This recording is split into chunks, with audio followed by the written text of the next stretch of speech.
The broadcast is now starting. All attendees are in listen-only mode.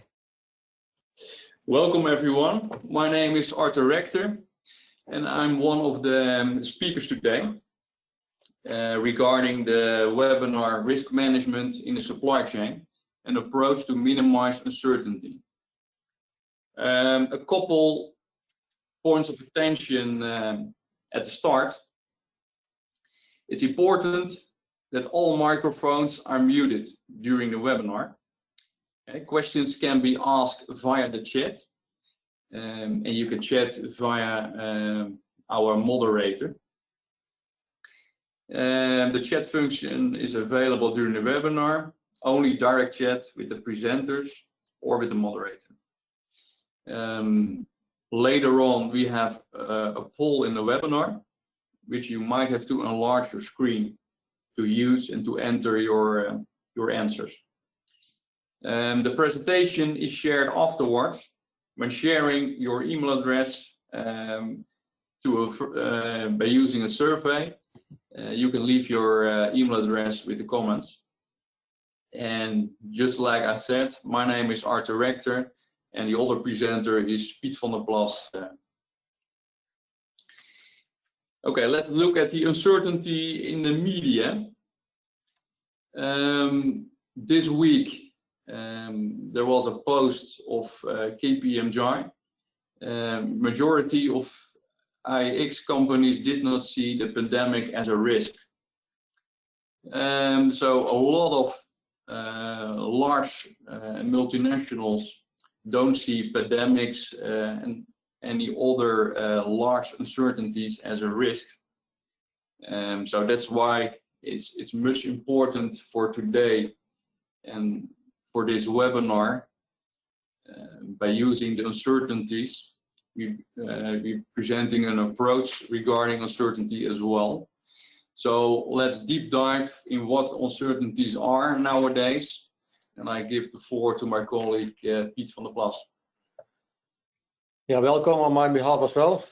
As Arthur already introduced me, my name is Piet van der Plas, working for Purple Square like Arthur is doing. And I will guide you through the intro sheets about how to deal with uncertainties. Actually, times of uncertainties are not starting this year because of the pandemic. If we look to what's happened over the past 20 years, we see a series of events which influenced our daily life, and especially in supply chain had a big effect on how we can deal with our supply chains. Some examples you see on the screen, like the financial crisis in the 10 years ago around the Brexit, of course, creates a lot of uncertainty in the European Union. We have the UN climate agreements, but we have more examples which show that things happen in our environment and where we have to react to and make sure that our supply chain continues to run like we continues to operate like we have designed it. And that's an ever-growing challenge. And especially since this corona pandemic, which started early this year, we have even bigger challenges on this topic. Well, actually, welcome to this era of what we call VUCA. It's something which will not change. Actually, this is the only thing which we know for sure.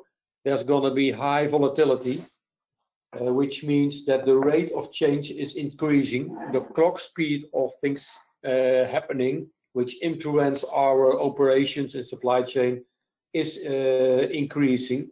So the need to be agile to react to it is increasing. Uncertainty levels have been there always, and they will be here today and also in the future. The lack of predictability of events which we don't foresee, the prospect of surprises which might happen, and the lack of actually the awareness and the understanding of the impact of events makes the life in business quite uncertain. And because of the complexity, it's difficult to identify the impact of all key decisions which need to be taken. It's not always that easy to understand what's the root cause of a certain event. And so it's also difficult to misread the cause and effect confusion. And actually what you see today in the COVID issues, we actually don't know the root cause. And we also don't know which measurements have a positive effect on the way we act. Well, if you translate to our business environment and to managing supply chain, it's completely similar. Also here we have to deal with external events, unclear set of activities, which cause us to act or cause us to react to make sure that we continue to have a smooth supply chain. So we better get used to it, and we better try to deal with it. It's not possible to prevent events from happening, but we should be clear on how to deal with it. So rather than trying to manage the VUCA elements as we have noted them on the left side of the sheet, it's better to create a version, to try to understand, to create clarity in the set of variables which we have in our supply chain, and actually to be agile to act or to react on uncertainty. And that's actually the foundation or the goal of this webinar, to explain to you how you can absorb uncertainty in your business, and how to make sure that you make use of whatever is happening rather than being a victim of things which happen around you. So in today's world, it's more than ever important to understand, to know which risk you have, and not only in your internal business characteristics, also what's happening in the world around you. So the better you understand what events can have an effect on your supply chain, the better you will be able to deal with it. So one of the elements there is to be prepared to deal with that. So to understand when you need to, in which occasions you need to apply different scenarios in your procurement, purchasing, and logistics way of working. And today we will explain you how you can use uncertainty analysis, because that should be very helpful to deal with current uncertainties in the world. And of course, in the end, it's the goal is to be more predictable, to be more reliant on your supply chain, so to absorb disruptions, and so to be more effective and create better results for your entire business. Well, if you look into key supply chain risks and how you see the outcome of a survey which was held by the Supply Chain Management World Future in a supply chain in a future of supply chain survey in 2016, you see quite a lot of elements you might be familiar with. And the key element is here, you perfectly know what's happening in your own company, so you'll be able to manage the risk to make sure that your operations will continue without disruption. But it's also good to understand the risks which go beyond your own scope and your own responsibilities. And we've listed 3 examples here, which can be supported by actual cases which happened in the past. So natural disasters are events which you cannot plan. So you have to make sure you can deal with those natural elements. The easy ones are like the hurricane seasons you have in the US or in the Far East. But just 2 other examples which popped up suddenly in 2010. We were faced by the eruption of a volcano in Iceland, which put the air traffic on hold in Europe for, I think it was 10 days or more.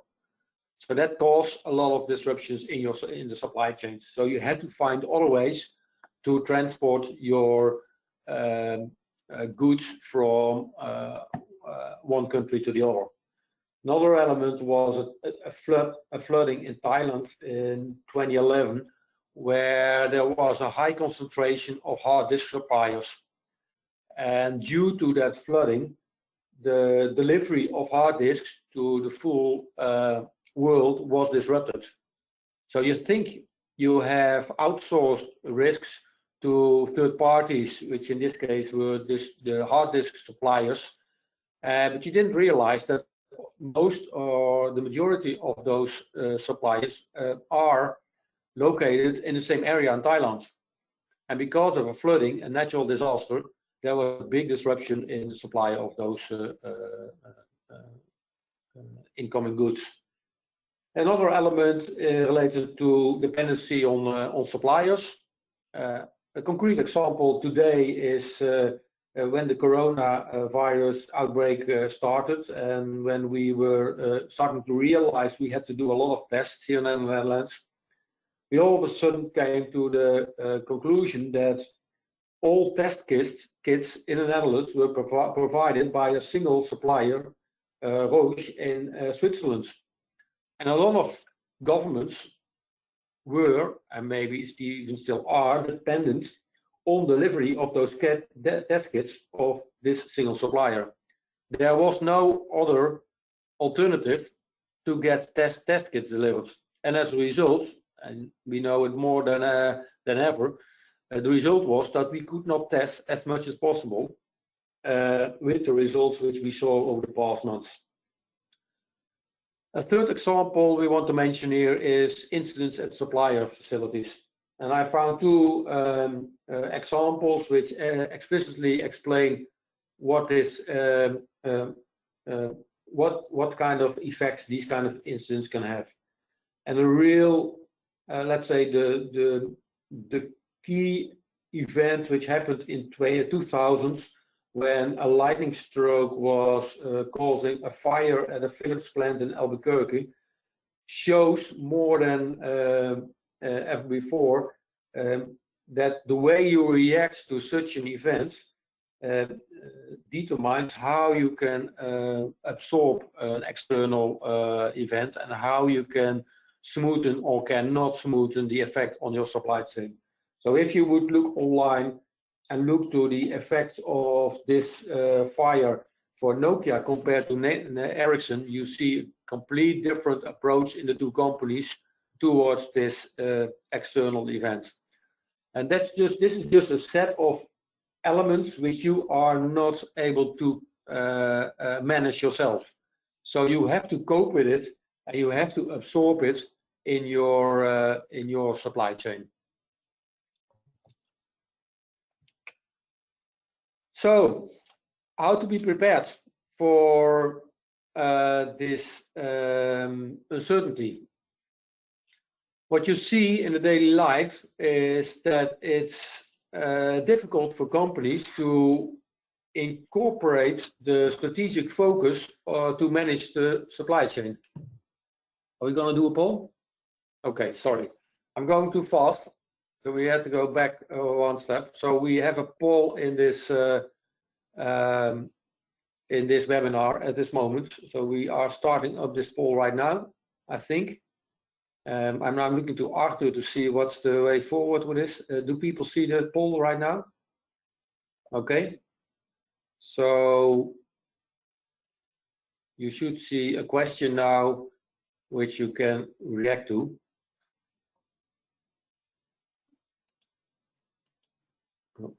And we are seeing that half of the attendees have responded to this poll right now.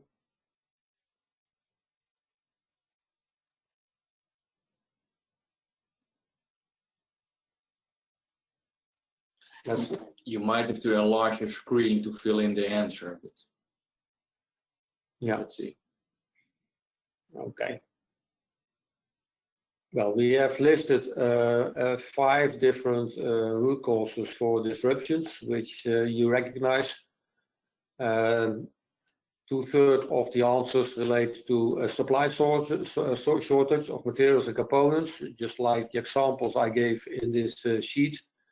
And there are also some remarks about natural disasters which have impact on your supply chain.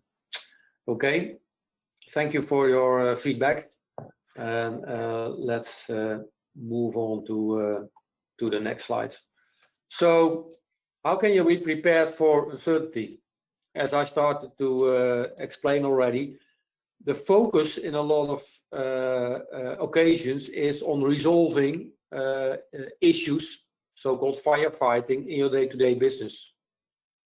And as a result, it's you tend to make sure that you react to disruption in your supply chain on a short notice. The key element in this is that you should try to keep more focus, to bring more focus on how you deal with uncertainty. And that's, in a terms, it is rewarded. However, you don't see, because you don't see the effects, because actually you manage the uncertainty proactively. So it's difficult to quantify what's the result of the strategic focus to manage this uncertainty. That makes it difficult to focus on activities which are which have measurable relationship between what you do to prevent issues from disrupting your supply chain and the results, because the result is that your supply chain continues to run smoothly. While if you have to do firefighting, you see the result immediately, which is that you manage to react on an event. Well, the rest of this presentation will be about how are you going to incorporate this in your process.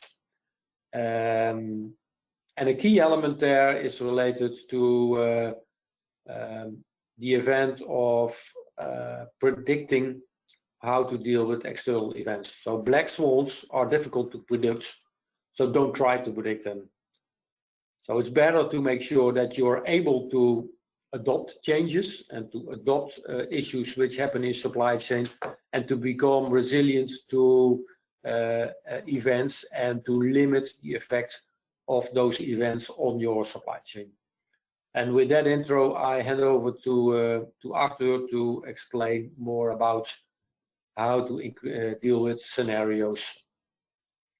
Okay, thank you, Piet.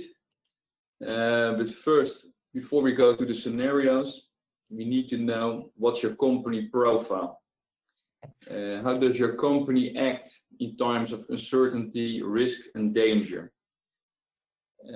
Actually, we have 3 different archetypes of companies.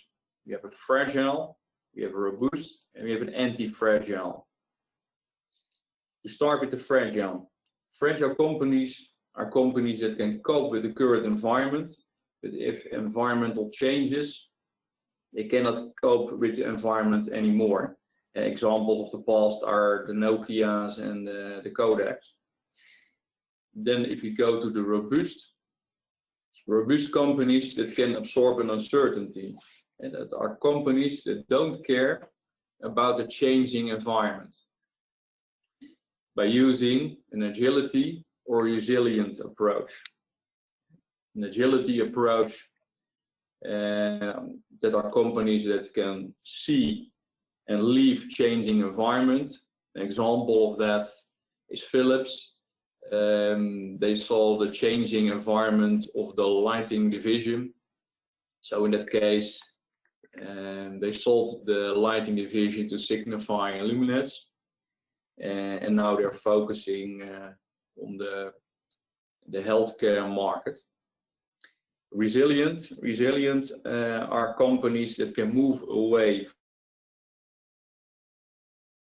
A good example is the supermarket sector. They are not impacted by the credit crunch in the past or the corona epidemic, because they also can deliver the goods via e-commerce as well. let's give an example of robustness. In the past, with the credit crunch, ABN AMRO, the large banking organization in the Netherlands, thought, well, we have done a lot of stress testing. We are Basel 1, Basel 2 certified. What can happen to us with the credit crunch? But after the credit crunch, they were not a private organization anymore, but they were nationalized by the Dutch government. So what tells us this is you can do a lot of stress testing, a lot of uncertainty checking, but you have to be sure that you are looking outside your own boundaries as well, because uncertainty of a credit crunch was not in the boundary for ABN AMRO. And then if you jump to the last company profile, anti-fragile. Anti-fragile organizations are organizations that can deal with challenges and crises. Let's take an example of the Dokkumer Vlaggencentrale in the Netherlands. They're producing flags and also banners for festivals. Due to the corona crisis, there weren't any festivals in the Netherlands and actually in the whole world. There are not any festivals until today. So they switched and were making mouth masks instead of banners, and also reproducing prevention screens and room dividers for offices and, for instance, supermarkets sector as well. So anti-fragility companies are companies that can change their production without too much effort, and they can use the current machinery, they can use the current supply chain and to sell, in this case of the Dokkumer Vlaggencentrale, mouth mask, prevention screens and room dividers. So we are still interested in your own company profile as well. So now we start a poll regarding what's your company profile. We've given the examples of the different fragility, robust and anti-fragile organizational types. So if you please fill in which kind of organizational profile does fit your organization the most, will be helpful. You might have to enlarge your screen as well, just like the last poll as well.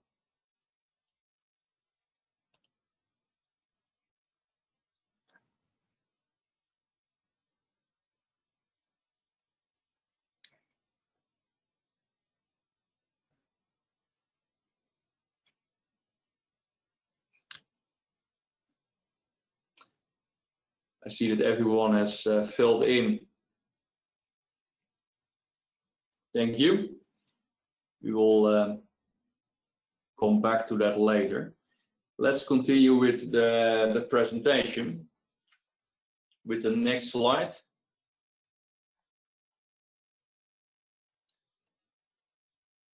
From Purple Square, we have developed a 9-step uncertainty approach. Let's assume that every organization has already assumptions, a strategic vision, long-term goals, and a strategy. Then the next step, we could deep dive into our 9-step model. Let's start with the first step. If you look at the first step, you need to have a joint business idea. And you need to make it visualized. And you need to make it explicit. In that case, if you make it explicit with your customers, with your competitors, and with your competitive advantage, then you can measure it over time, which we come back later as well. the importance of that to make it explicit. The second step is assess the environment. So investigate the external environment. Which uncertainties are you facing? And which are the core uncertainties that impacting your organization? You need to take those into account to sharpen your business idea as well. And then strategic uncertainties. Have we discussed already a couple strategic uncertainties? It depends on your business. What are the strategic uncertainties? Like Pete already mentioned, it could be a volcano outbreak, it could be flooding, fire, it could also be a pandemic, like the corona crisis right now. It could also be scarcity of resourcing as well. So if we have identified the strategic uncertainties, we can move to the next step, the third step, interrelate the core uncertainties.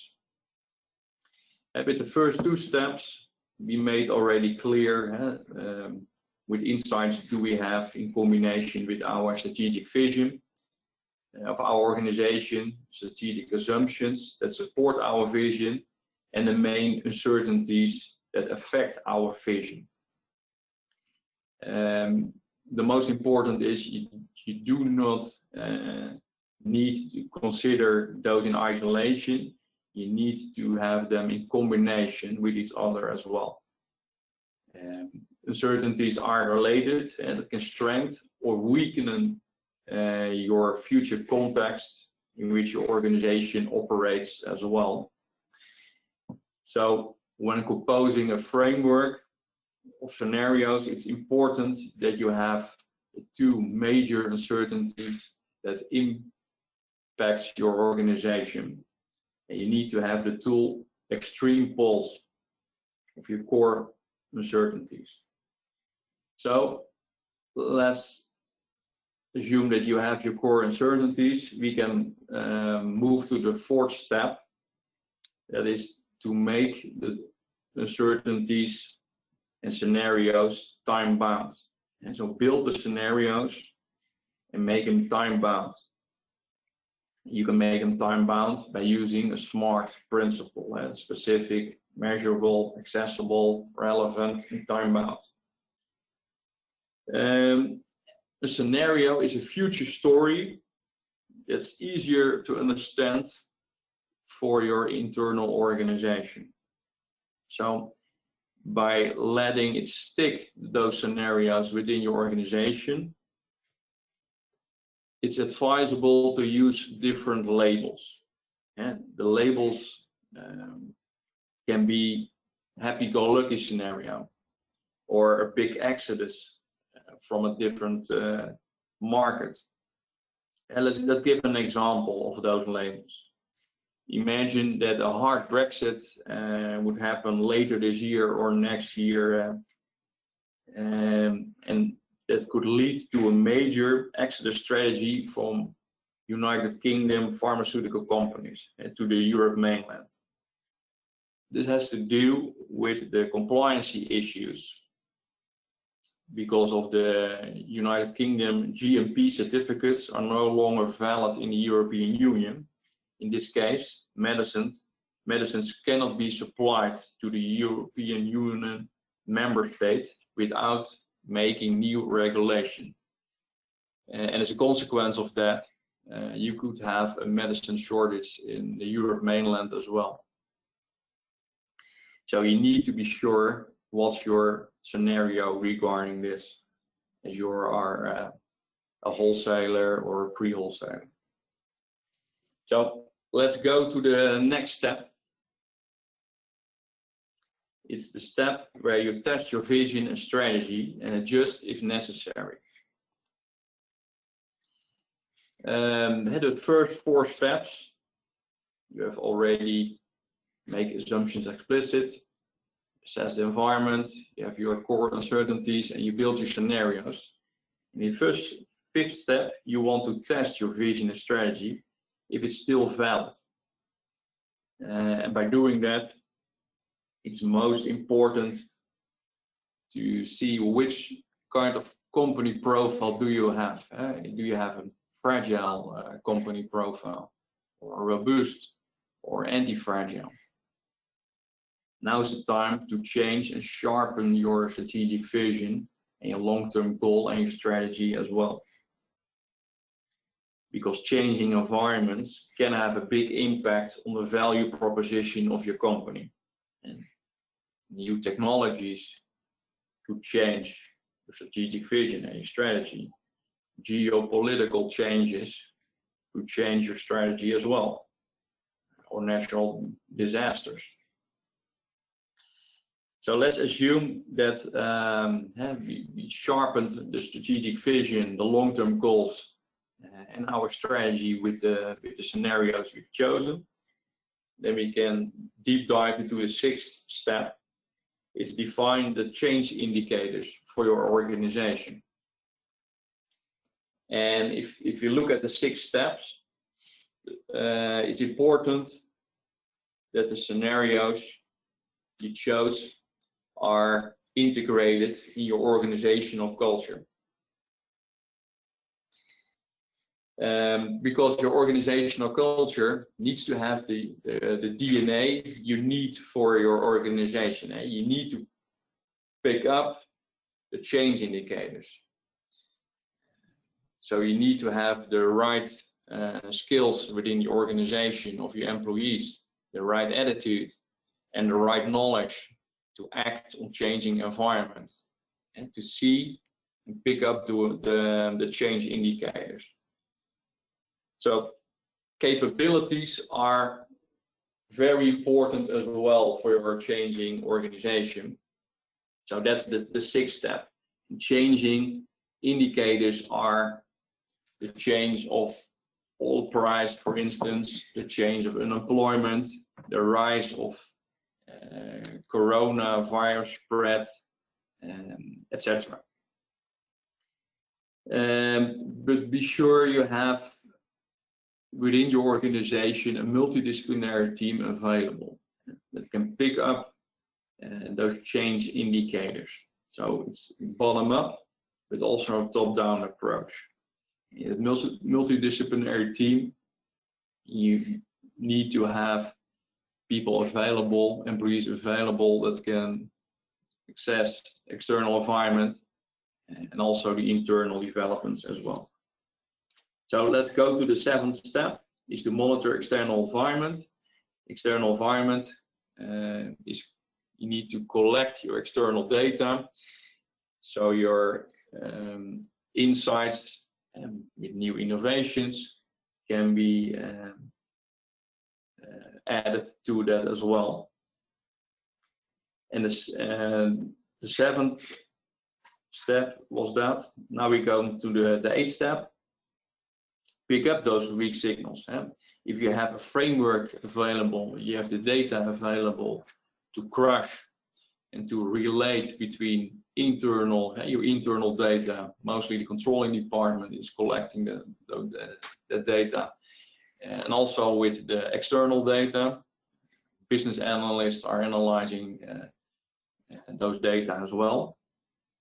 So we have to relate those, and the internal and external data, and check that weak signals within your timeline. Does it fit into your timeline and trend as you developed and wrote down explicitly in step 1?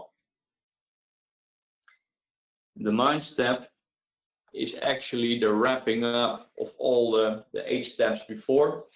You need to be sure that you have all the elements needed, and from purple square we make in this step a SIM matrix that we call a cross impact matrix. In the cross impact matrix we have the dependency and the impact of the different uncertainty scenarios, and with those scenarios with the highest score, those are the scenarios you need to focus on. Those are the most uncertain scenarios that could happen and impact on your organization as well. So be sure you have them scored via the X, impact, and dependency. A couple clients of us ask us, how long does it take? And how much time does it take to set up such a model?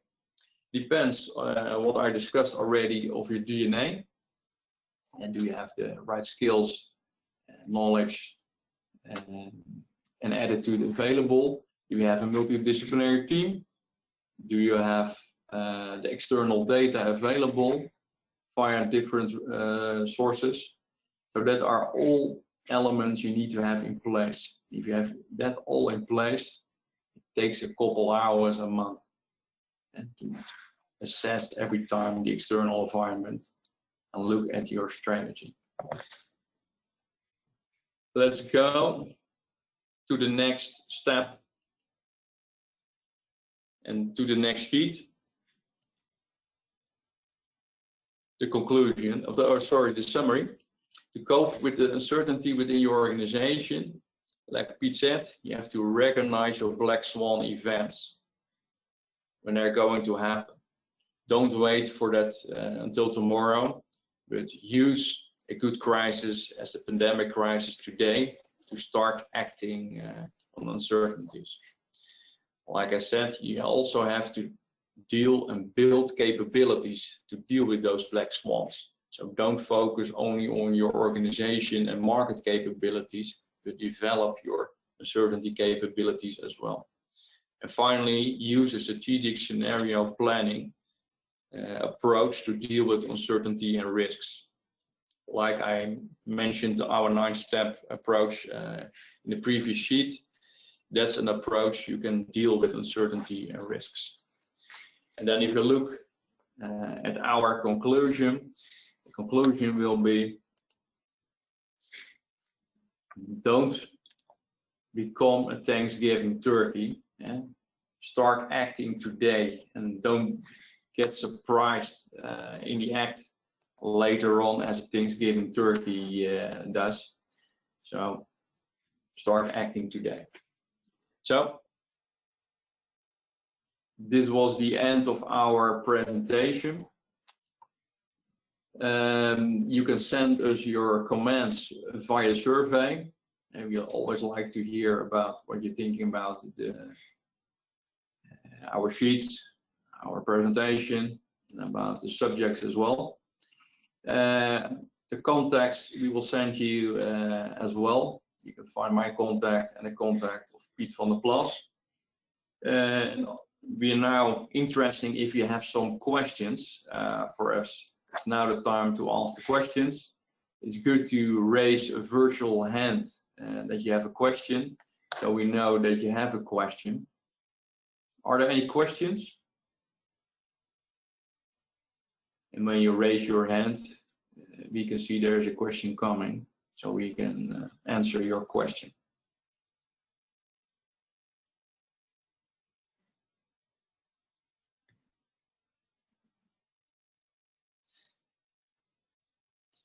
I don't see any questions coming. If you have any questions later on today or later on this week, you can also ask the questions in the survey as well. There is some space to add your comments as well. So if there aren't any questions, I will close this webinar. Thanks all for your time, and hope to see you in the next webinar again.